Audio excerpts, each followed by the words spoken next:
Ipinahayag ni Israel Defense Minister Israel Katz na lalo pang paiigtingin ng koalisyon ng Estados Unidos at Israel ang mga pag-atake nila laban sa Iran ngayong linggo.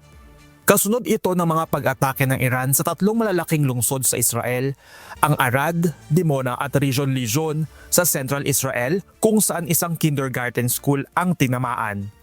You can see here the penetration of a cluster bomb into this kindergarten. Fortunately, there weren't any kids in this garden. Once again, we see that our enemies aim their targets to civilian population.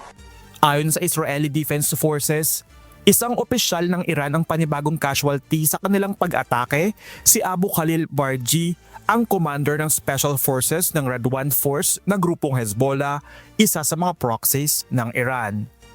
Ayon sa US Central Command, patunay ito na unti-unti nang humihina ang kakayahan ng Islamic Revolutionary Guard Corps.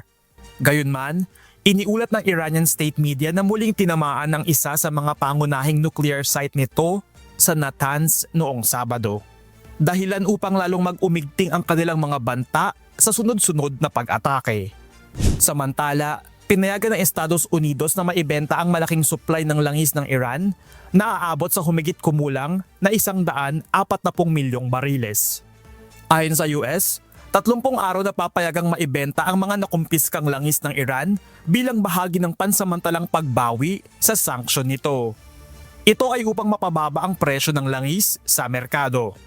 Samantala, bunsod ng epekto ng pagtaas ng presyo ng krudo dulot ng digmaan, inanunsyo ng United Airlines na babawasan nito ang ilang mga flights na hindi madalas tinatangkilik. Kasunod naman ng mga pag-atake, kinundina naman ng United Kingdom ang umano'y padalos-dalos na pambobomba ng Iran. Bukod sa base militar ng Estados Unidos, inatake na rin ito ang military facility ng Britanya na nasa Indian Ocean.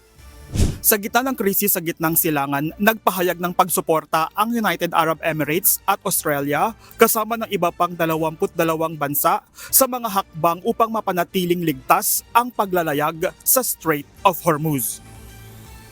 Gerard Moral, humahataw sa balita ngayon.